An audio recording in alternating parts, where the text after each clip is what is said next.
Estamos bien. How you like the For the Culture right now, bro? It's looking good, bro. It's looking good. How you feeling today, Dan? Hey, man, I'm feeling blessed.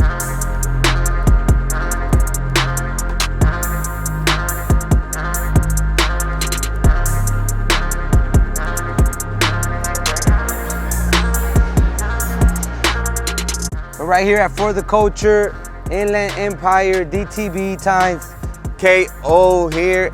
Inland Empire, we here, yo. Brought the DTB podcast over here. We got a few interviews ready, lined up for y'all. It's fire. Yeah, remember, go check out our YouTube channel, subscribe, follow, turn on your notifications. Make sure you stay tuned for this special segment, For the Culture times DTB podcast. Season 2 coming soon. Let's go. Ooh.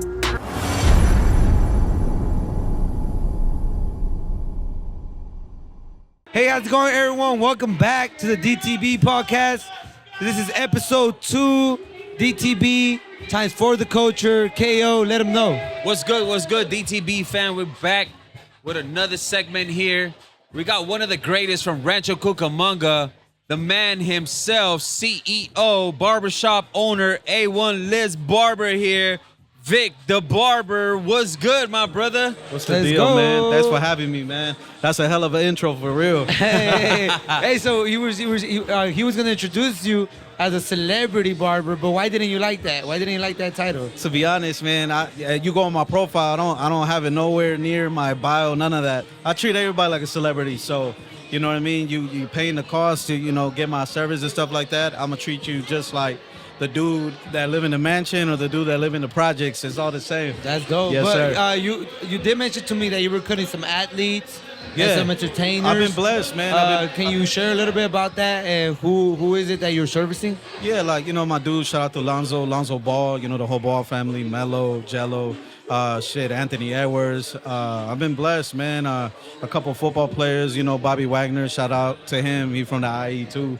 Okay. So yeah, man. The list goes on, man. But yeah, I've been blessed, man. Been blessed to build relationships with high caliber people. How did the relationship with Lonzo Ball came about? I was following them when it was with the BBB brand. And Triple B's. Yeah, Triple B's, and I think they had like they were on YouTube and they were like they had a show, a like reality show. Yeah, and it was really cool to see Melo go. He went with the Hornets, right? Or who was it? Yeah, Charlotte Hornets. Hey, and he balled out that first season. Honestly, I'm not gonna lie, it surprised me, bro, because he was young. So I'm like, because I saw Lonzo Ball. He balled out too. But he was with the Lakers. Yeah. I wasn't that satisfied, but when I saw Melo, I was like, damn. Yeah, the family's talented, man. The whole family all around are good people, But just, taking over in my city, I just kept building my name up and my brand. And, it attracted certain people that had certain ties or connections to others.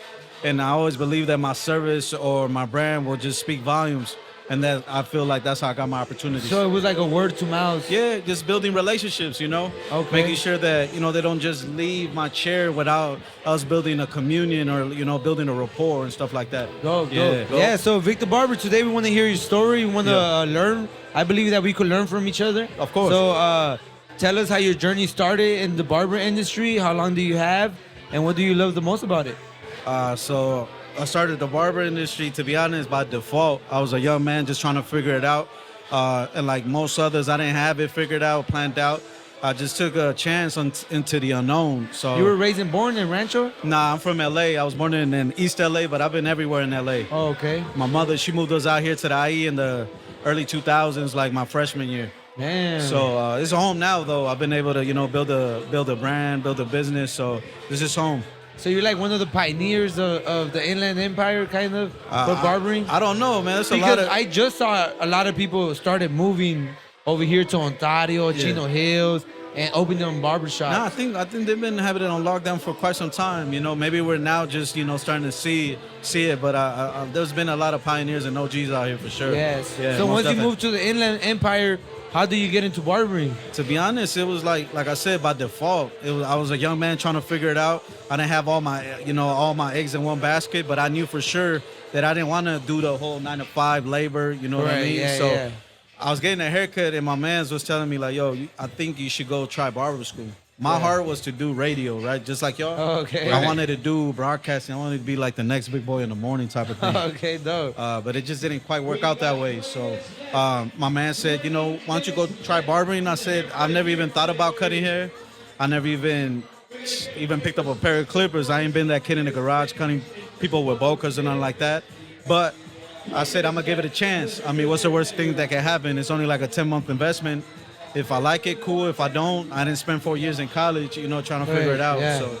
So that was my first step. I took a chance. I went to Pomona Barber School, signed up, and, you know, the rest is history kind of thing. So what age, how old were you when you got your barber license? I was a young bull. That was like in 2007, I was officially licensed. I started school in 04. 04. But like I said, I was a young man trying to get my life together. Yeah. And in barber school, you know, it goes by hours. So if you're late or if you don't show, you get dropped from the program. Hey, those 10 months turned into 3 years? Shit, from 04 to 07, it's a good 2 years. You know what I'm Yeah. saying? So 04, 5, 6, 7, yeah. But yeah, it just took me a little longer than expected because when you get dropped, you got to go re-sign up again. And sometimes there's a waiting list, you know? So then that prolongs the program because you got to do the whole 8 hours at that time. Correct. Okay, You know what I yeah. mean? I was a working adult, so I had to keep a full-time job while I got through school. Yeah. And so how do you feel right now about the whole barber program that exists now? Like now, would you say it's easier? To be honest, man, I might not say if it's easier. It's way more saturated. You know, it's a good thing though. I mean, there's more people interested. They see the potential and the value. So I think you know, it's evolution. So I think it's evolving into the right direction. You know, I feel like only the strong gonna survive, and you know, the weak will, you know, sink and stuff like that. That's what I noticed about this industry. I don't know if you agree, you could disagree, KO, but the dropout rate of barbers is pretty high. Yeah. A lot of youngsters start barbering and they probably last 2-3 years and that's it. They drop out. They don't know how to make it out. Yeah, one thing that I hear a lot right now, and it's crazy to me, it blows my mind when there's a barber in the barbershop and they're like, I'm gonna get a second job. Oh, yeah. And I'm just like, Hey, what? you're about to flop, bro. Yeah. Like, you're about to flop. You're gonna go backwards. So Right. I don't like that term, bro. Like I telling them, nah, you gotta stay focused. You gotta build hunger, bro, and Correct, stay in the correct. game. Don't drop Yeah. out. Yeah. But there's a lot of successful people in the industry right now that are turning it up, and it's coming a lot from the newbies, Yeah, the new correct, barbers correct. that Yeah. are coming up. Man, they're hungry. They're out here competing all the time. Are you a competitor as well? Did you ever grow up in the barber industry like that, where you were going to events, or now that you Nah. have your brand, you started going more to events? You know what's funny? I've like I said, I've been blessed enough, and I've had a lot of success as a barber, but I never really tapped into the industry like that. Like I've been to some expos, and I was blown away. Like that was my second win for me. Like as a barber, a lot of things can get repetitive, but just coming into an environment where you see a lot of young people, a lot of talented people, a lot of creative, it kind of correct. sparked that fire into me again. Where I was like, you know what? If I could succeed and live a good life off of barbering, I need to be more impactful in the actual industry. Yeah. So just being here and just seeing all these dope individuals just, you know, competing and doing what they love, it's just, I just want to be a part of it. You know what I mean? So how many years do you have in the industry right now? So I've been a barber going on like almost 20 years. 20 years. I have So- my barbershop for 6 years now, thank 6 God. years. Yo. So at what point do you decide to go to expos? Because I see a lot of OGs, they never go out to an expo. They'll never step into a room like this. Any chance I get, if my time and my schedule permits, I always try to make time to bring my team up here, and then just being around certain people, you know what I mean? Because like I said, you'll always learn something, no matter if it's the student that's competing or if it's the OG that's competing. There's Correct. always something to take from everyone, you know what I mean? So it's always a blessing.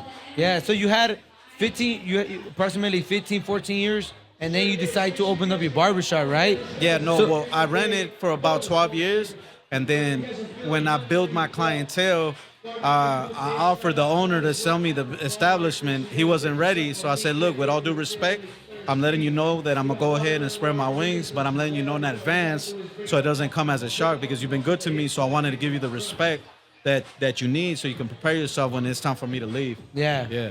And when did it happen? You didn't sell you the barbershop? No, he didn't, because he wasn't ready, and I Okay. respected it. You know what I mean? So I was like, you know, thank you for the time and the opportunity. And you know, like any bridge, I always want to make sure they're always standing still. So I was like, look, I'm letting you know that I'm gonna start looking for a spot, And then when the time comes, I'm gonna keep you updated, so it doesn't come to you as a shock or you're not aware and stuff like that. Yeah, correct. You know? And what was your biggest challenge when opening the barbershop? Because I actually like that you said that you waited until you build a clientele. You Yeah. know, I feel like some people don't have a stable clientele, and they already want to jump into projects, and they don't have the revenue to cover the expenses. Well, I'm not gonna lie to you. I know we fast forwarded a little bit, but after barber school, I jumped in, right? I jumped into the game all in.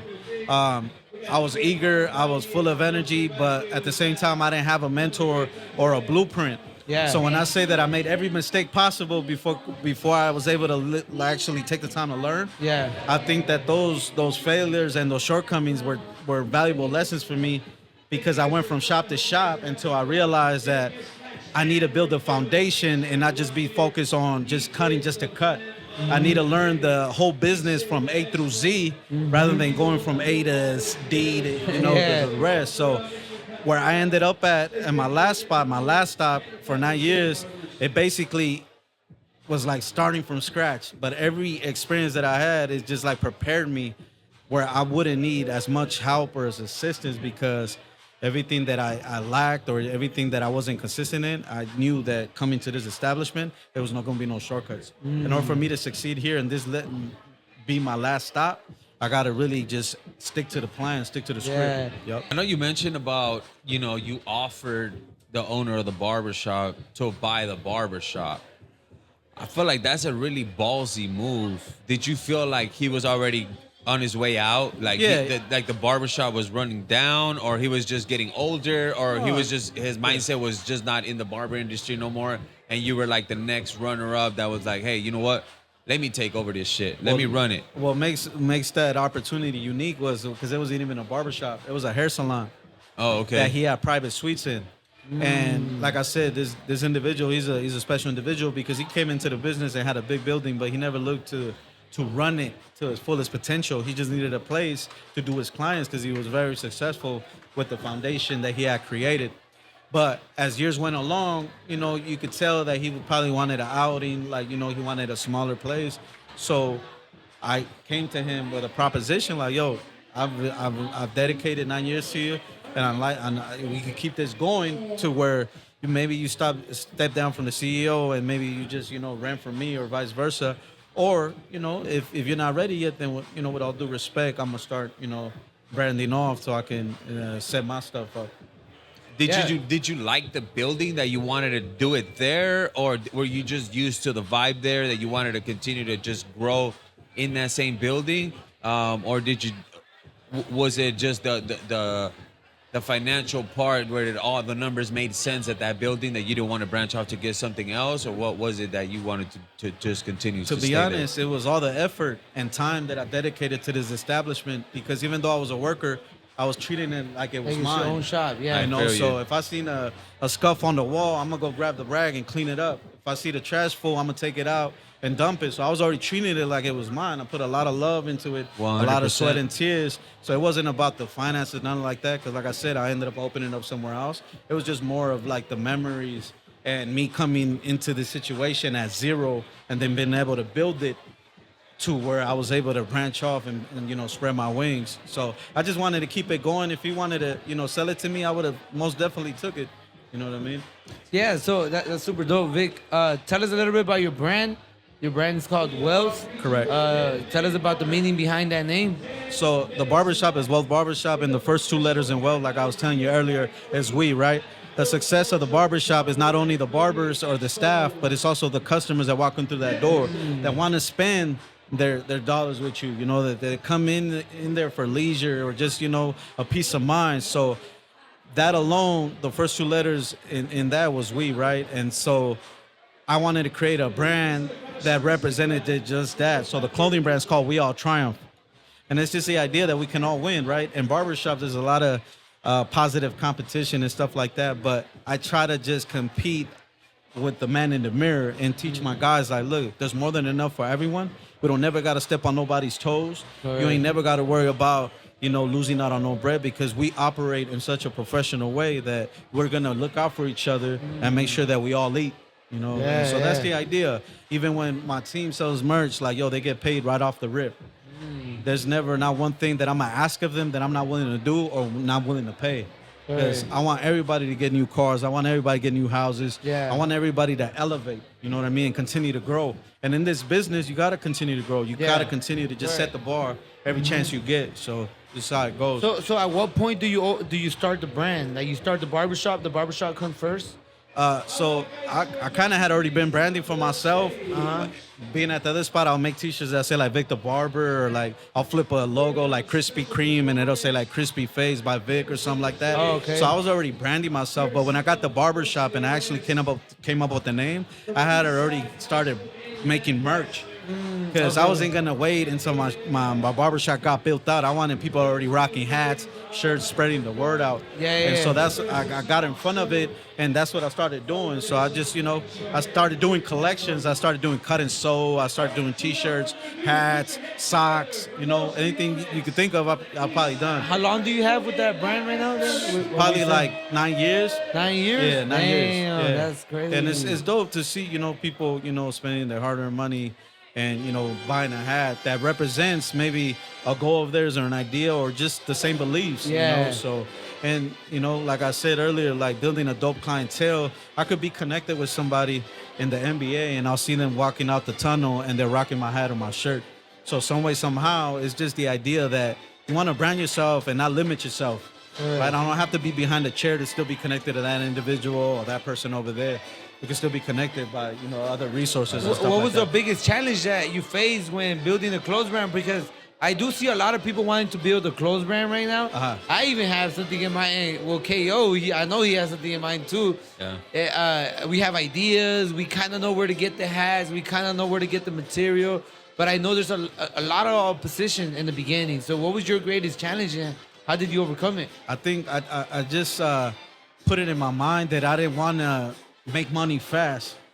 If anything, I started off with 12 hats and I was giving 12 hats away. Oh, wait, damn. Right? Yeah, it got to the point where people didn't want it for free. They respected it, so they started paying me.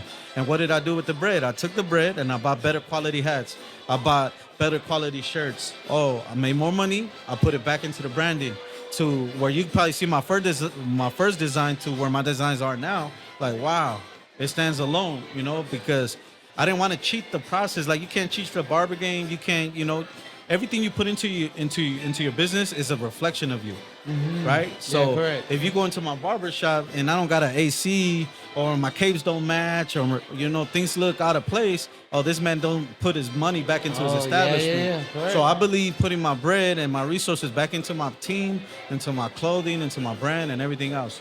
And like everything you learn, right, it's going to cost money, right? Because if you're learning for the first time, a lot of people don't want to share game with you, so you're gonna make some mistakes. Yeah, you're gonna make a lot of mistakes. It's just, just sticking to the plan and really believe in what you're selling. If you don't believe in it, the shit ain't gonna sell. Yeah, every shirt I make is a thought and it's what I speak. So it's easier for me to just not have to bullshit nobody. Like, yo, if it's kill everything with love, I'm gonna put it on a shirt. If it's we all triumph, I'm gonna put it on a shirt. If I have this crazy idea we gonna win, it's gonna be on the shirt. Let's get it. That's true, man. When we walked over there, I seen a few of the designs that you have, and it's definitely different than what everybody else is chasing right now. Bro, I see, the camos and like different things, and I see camos in other people, but it just doesn't pop the way it pops with your stuff. I appreciate that, man. It looks fire. I was like, man, I need to come back and get a few things. So I'm definitely gonna be over there. I just wanted to ask you a little bit behind the scenes of the designing part. Are you the one doing all that, or is you have a team of people that now? I have a team, most definitely. I'm not a good artist, but I'll scribble some stuff up. Like if somebody comes to mind and I'm like, yo, before I forget, I'm gonna grab my iPhone, I'm gonna scribble it, I'll send it to my designer. He'll bring it to life. And then I'll make the adjustments, make this bigger, make that smaller. Nah, that's not it, scratch that, and vice versa. Because ideas just be popping up. I could be here right now and I'm already thinking about something I can do and I'm gonna write it down.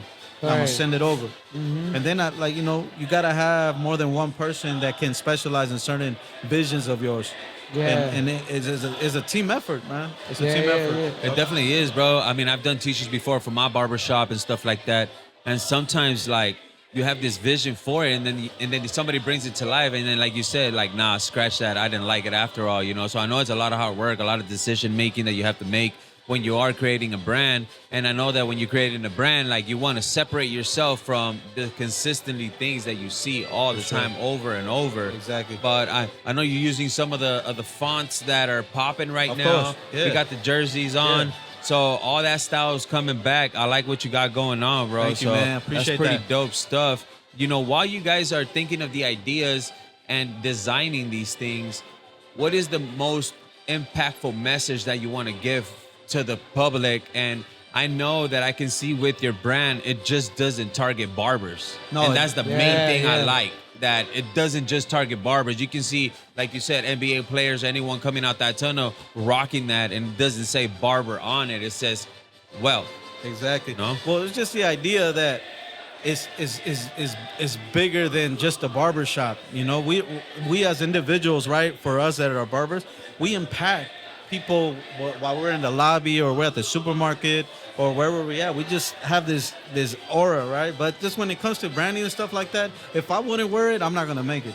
Yeah. Right? Because like I said, these are my thinking and my vocabulary. So, and I understand, just like my establishment might not be for everybody, right? But it'll be for the right chosen people that Yeah. rock with it, you know? Yeah, correct. And as long as I keep that in mind, I'm not gonna kill myself over like, oh, you're not rocking with this or you're not rocking with that. I got plenty of friends and dudes that got dope brands that if it ain't me, hey, go check him out. He got some dope shit, you know? Yeah, and yeah, that's the correct. idea, man. Yeah. It's just that there's more than enough, you Yeah. know? But yeah, that's the goal, is just to stick to what I believe in, even if I gotta stand alone sometimes. But if I'm happy with it and I'm at peace and my kids could look at it and be like, yo, I'm proud of my pops, Hell yeah. then that's all that really matters to me. That's right. Yeah. Hey, Vic, so your brand's name is Wells, right? What does Wells mean to you? And what's the difference between being wealthy and being rich? Well, you know, what wealth means to me is just something that requires a lot of work and consistency, right? And like anything that you do in life that's worthwhile, it's gonna require, you know, a lot of dedication. And most people that try to generate wealth, either it comes from inheritance or it comes from them actually building their shit brick by brick. Rich, you could be a rich dude overnight and then broke by tomorrow. And we've seen that during the pandemic. You know what I mean? Yeah. That's right. But the idea is not the actual currency of it; it's more of the knowledge, right? It's the knowledge to know that if I was to go to broke today, I know how to get it right back. And that's what's valuable. That's where the wealth is, right? Correct. And that's the motto that I live by at my barbershop, is that we seek the knowledge, then we apply it, make sure it works, and then we share it amongst our peers. Because I could easily give you $1, but if I teach you how to make $1, you're gonna eat for the rest of your life. Yeah, I heard a phrase, don't give a man a fish, teach him how to fish. Exactly. Yeah, You know? That's right. Something, I don't know if you agree with me, but what I see in this new era of barbers is a lot of barbers are trying to look rich. Yeah. They're trying to look rich. They're like in their first 3 years, they're wearing the Balenciagas, Yeah. they're wearing the Fendi, they're wearing all, which is nothing wrong with that. But in the long term, you're not building wealth. You know, you're doing it too quick. Or is that something that you see? Or what about you, KO, too? You guys could both answer. I just feel like a lot of young barbers and the barbers that are coming up, they're just trying to fit in. They're trying to be that spotlight already, and without putting in the work yet. You know, that's what They I try see to a lot. compensate it with the clothes. Yeah, they're trying to like compensate it. They want to look like they're the owners of the shop and all that stuff, you know. And we gotta sometimes remember to humble ourselves. Yeah. You know, I think being humble gets you further than looking rich. Yeah, correct. What about you? Do you see that trend or not? I mean, I probably really don't pay it no mind, to be honest, because, you know, I always tell people like, yo, I'll focus what's in front of me, Correct. not what's on the side and behind me. If a person's rocking that, you know, to each his own kind of thing. If Yeah. you know, some people, you know, they fake it till they make it. I done seen people that look like $1 million in some way, somehow get that door and then they're out of here. Yeah. Then I got some people that are still living that, you know, false reality, but if they're at peace and they're happy with it, shit, Yeah, teach his yeah, own, yeah. you know? Yeah, I just really yeah. like how you said that. You try to teach people about wealth, Uh-huh. but you try to teach them with the knowledge. Of course. And then the application. Yeah, you know? yeah. And I think I agree that's how you build wealth. Yeah, because, you know, the knowledge without action is no good, right? Yeah, It's yeah. like loving someone but not showing them. You gotta apply the action in order to see if this knowledge actually, it helps. Yeah, I saw on your bio you have wealth, faith, and family, right? Yeah, So, so- are those your 3 pillars of life? Or, So it's God, and then family and wealth. That's what I live by. Is that the order that you prioritize? That's it, man. That's Yeah. it. God, family, and wealth. Dope. Yeah, because without none of those components, none of this would be possible. Correct. Right? Because when I was in generating no bread or no money, the only thing I had was my faith, and I still got my faith. Yeah. Because the faith is what kept me going. Correct. And not only that, the passion, the love that I discovered, like I Yeah. said, doing this, because this was an unknown territory for me. This is Yeah. not something I grew up saying like, yo, I want to be a barber. This is just something that I came across by default, and Yeah. I fell in love with it. You know, and then manifestation and positive thinking, it just opened up endless opportunities for me and my Yeah. family and my team. But what would you say is the biggest difference between faith and being delusional? Because being delusional is like, it's kind of like, oh yeah, I could be here and I want to be here, but you don't have the action, right? Yeah. So what would you say is the difference between faith and being delusional? I just think, you know, delusional, if you're not doing shit about it, yeah, you crazy. You're crazy. Faith insane. is like, yo, I don't know where I'm going, but I'm taking it one step at a time, and I'm moving 1 foot at a time. And that faith that I believe in is the fuel to it. You know what I Yeah. mean? Sometimes you don't need to know exactly where you're going. You just gotta get up and go. Correct. And just believe in whatever you believe is positivity, love, respect, God, that He's by your side, and those morals that you live by is gonna be that fuel that's gonna get you to your destination. Even if you don't know exactly where it's at, but the more you walk, the closer it's gonna get to you. You know what I mean? Yeah, correct.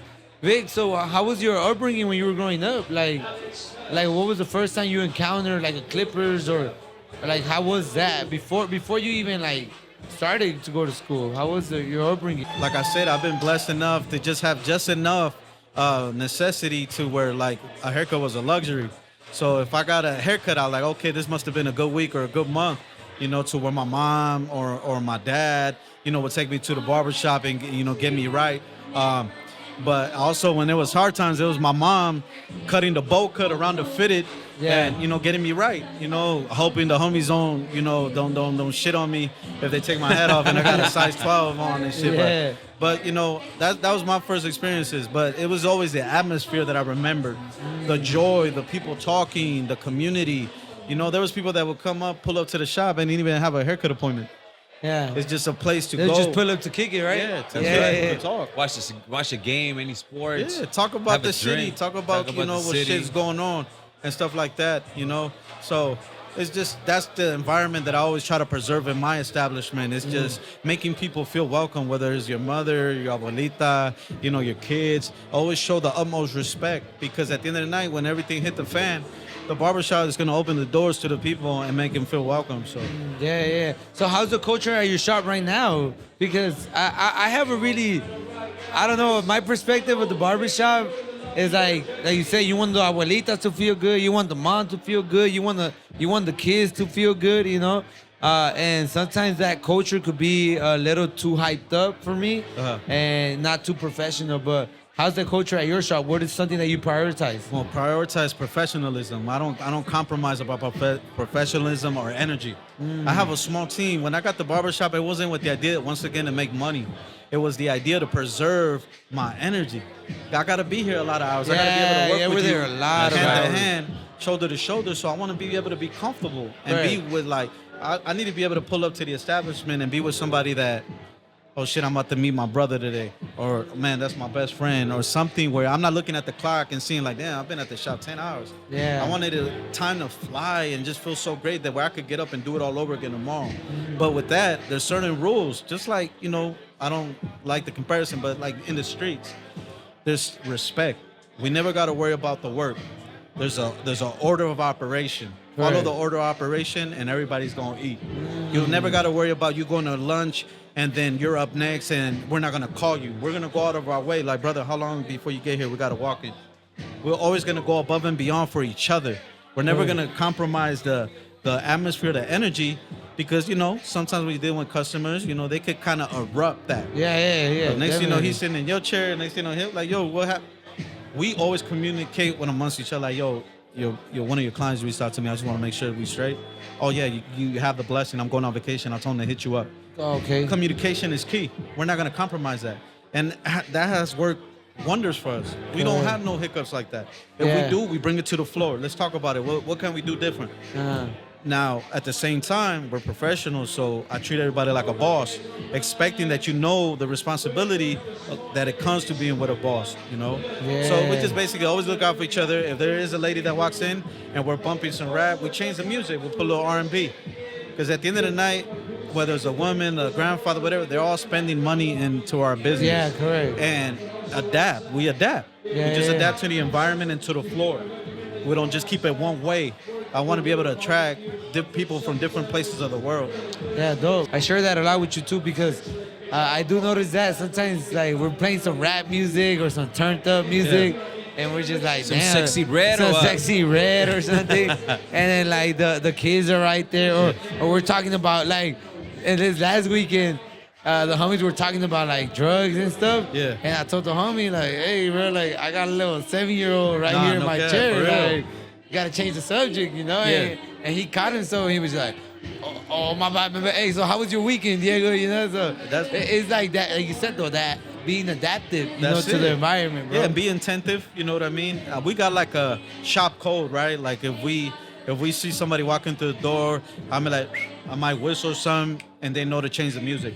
You know what I mean? I like that. I might, pull my sleeve twice. Oh, okay, cool. Let me go clean the restroom, type of thing. It's almost like being the coach and running certain plays on the sideline. You know, to always be attentive because a quick second you might make a bad impression. All it takes is a quick second to make a bad impression. Yeah. The idea is that once again, being a professional, if you call yourself an elite and you want to say you're a top dog in the industry, then you got to operate at a certain level. And that's what I teach my team. And I learn from my team as well. You know what I mean? Correct. That's dope. So how do you get everyone on the same page, Vic?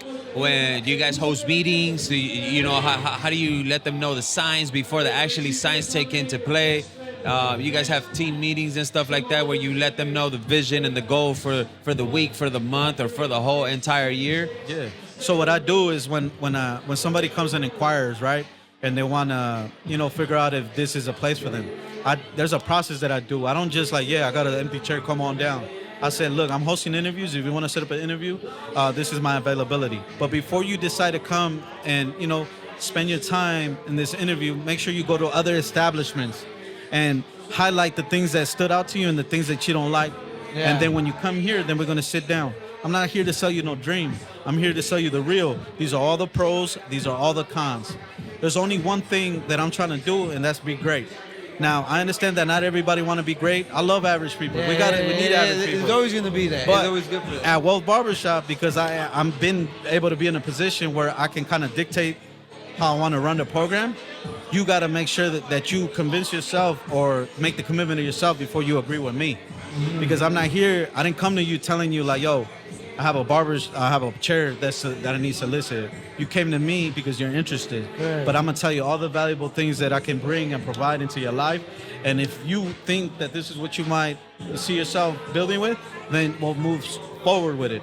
And there's like a checklist of all the things that are required, and vice versa. That's dope. So Vic, what's the future look? What does the future look like for Wells, the Wells Barbershop, and your brand? What is something that you're looking forward to, or something you have in mind for the future? Well, the next thing I want to do is I actually want to tap into hair product. So I'm trying to figure out to build a relationship with a chemist or something, or so I can start bringing that to life. I've got my hands on other things that are already going pretty well. What product specifically do you want? I want a whole line of products. I want shampoos, conditioners, from, sheens to sprays and stuff like that. I want the whole line. Okay. So that's why I'm in places like this to see if I could meet someone that probably does, what's that, the black labeling and stuff like that. Yeah. So see if I could, get the ball rolling. Okay. So you would like to start your brand from scratch compared to working for a product brand?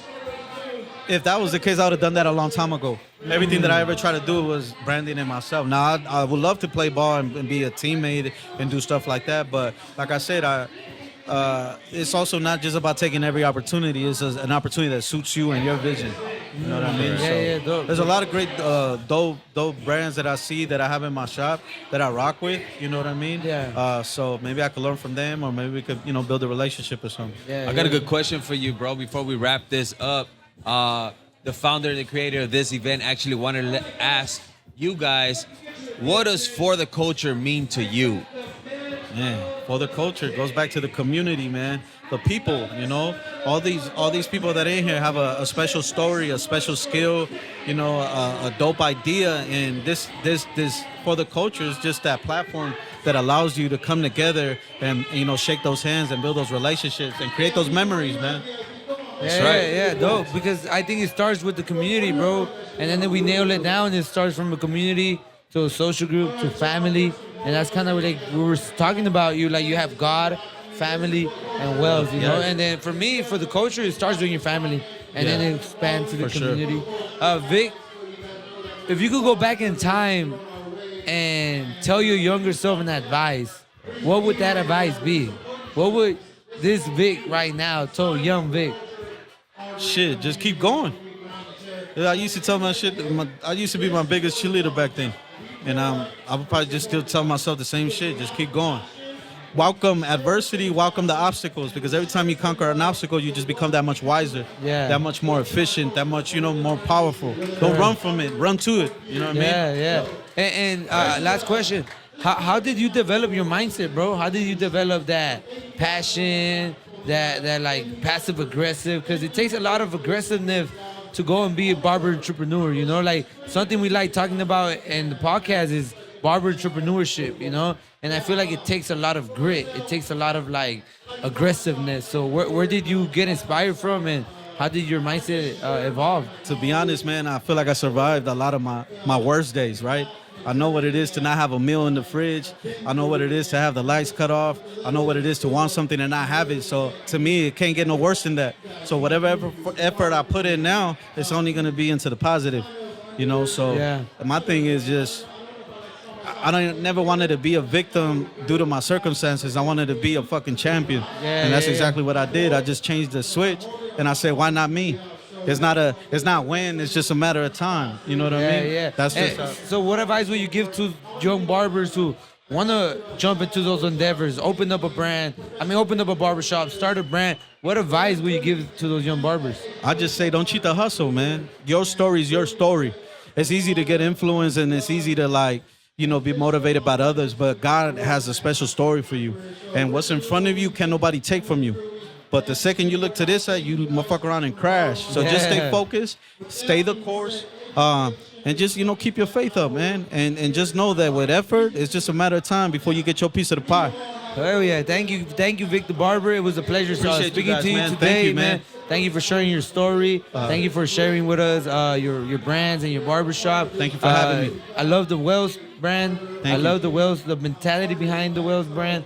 Like you share with us, it's not about you, is about we. It's we and us. And like I tell everyone, the success of this podcast is not just me, it's the whole team, you know. So we're gonna wrap it up to KO and he'll wrap it up. That's right, Vic, man. Continue to kill it out there, man. I just wanted to open our doors up to you with whatever we can do to help your brand, your business, network, connect, you know, make something crazy. Maybe we know some chemists that we can, you know, shoot over to you to, you know, get that going and get that dream started.